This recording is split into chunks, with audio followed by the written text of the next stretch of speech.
everybody, it's Sports Time. I'm Ricardo Lightburn. This one tonight is for our very own Natalia Hall. Yes, she's almost legal. 1 year down, and she's going to get there in time. But I can tell you this, D'Amico Nesbitt is legal today. Congratulations to both of them. Well, Carlton Harris, folks, the Ironman Golf Tournament is this coming weekend, and yeah, they brought them out as hard as it was 30 years ago. The Reef Golf Course is in great condition this time of the year and will be the venue for the Ironman Golf Classic Saturday and Sunday. And Marcus Heel is the tournament director and adamant in remembering those who gave much to the game, like Carlton. It's a 12 noon start Saturday and 8 a.m. on Sunday. It's also stroke play, plus it's flighted. It's a flighted event, so you'll be playing with people basically your skill level. So, for instance, 0 to 9 handicap will play together, maybe 10 to 14. And the amount of flights that we have, that we would be based on the amount of entrants that we have.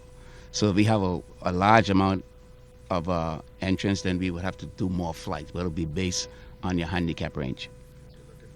For Carlton, it's an honor and good to be remembered for his contribution to the game.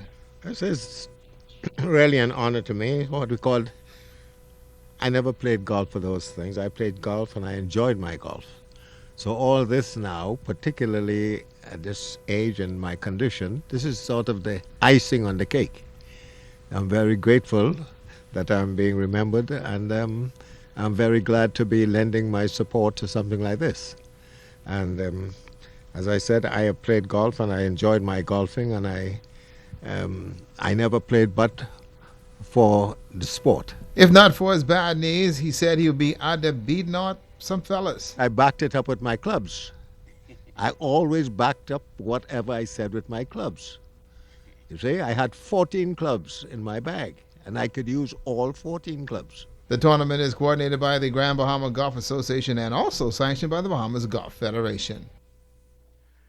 And Kylie hasn't missed a beat. Mouth still hard there. Well, the pioneers of the sport of baseball and softball will be remembered November 28th. The Honor Roach will be among those who will be honored with the Rising Star Youth Baseball Softball Development League. Roach also helped form the first actual ladies softball teams here on the island, Port Authority Pearls and also Citibank team. Started with 2 teams, 2 ladies, and we played after 5 after work. So we took our clothes to work, and who didn't have a car? We all piled in 2 cars, and we all went up there. Joan Newton had a car, and another, Gwen Lindsay had a car. So we had 2 cars to get about 9 girls, 12 girls up the road, because we were, as the woman said, we were hot to play. You know, we were committed, and we wanted to play ball.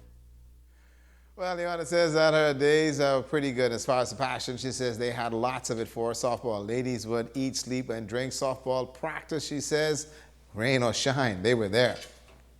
We used to eat and drink, sleep softball. They don't do that anymore. They're not committed. You could call us to practice anytime and we're there. I remember Reeks was one of our coaches one time, and it's raining and raining. He said, it ain't raining on this field. Y'all can come to practice. And Roach is one of those cookies to be honored. I tell you, it's going to be great. Well, baseball has actually started, and the junior players in Grand Bahama parents are being encouraged to enroll their kids. Shashina, enroll your little one in playing baseball. I ain't going to say no more, but let's go to Sabrina Brown. Legacy Baseball preseason underway at the YMCA field for boys and girls 11 years and under, and the aspiring players are having a great time. Coach Orville Saint is pleased with the kickoff to the regular season, which starts early next year. We're working out, we're showing them the basic skills that we get by the time the season is here. We'll be up to standard with the game, with those who do not know how to play the game as good. Orville says the preseason started with about 60 boys, and they expect that number to increase to around 300 when the season opens. He says interest in baseball is growing on Grand Bahama, and the sport can open many doors of opportunities for the young players. We have a lot of kids that are now in the MLB that is from this program, and also from the program, the Grand Bahama League. And the program now, it's off the chart with baseball. It's a very good program. It's an educational program that could get your kids into high school now and get your kids into college and maybe the MLB, as we say. It's a very good program. Baseball in Freeport now is great. Baseball can play a role in the overall development of the young people as it is a sport of great discipline. It's good for the kids. It's a mindsetting thing to put the children on the right track and keep them out of trouble. They have a place to come after school, and they could congregate with their friends, and we have a good time in the evening time. Sabrina Brown, ZNS Total Sports. And don't forget also tonight you got the Jets are going to take on Buffalo. That's a great game in the AFC East. Thank God them dead Finns ain't playing. That's it for sports tonight.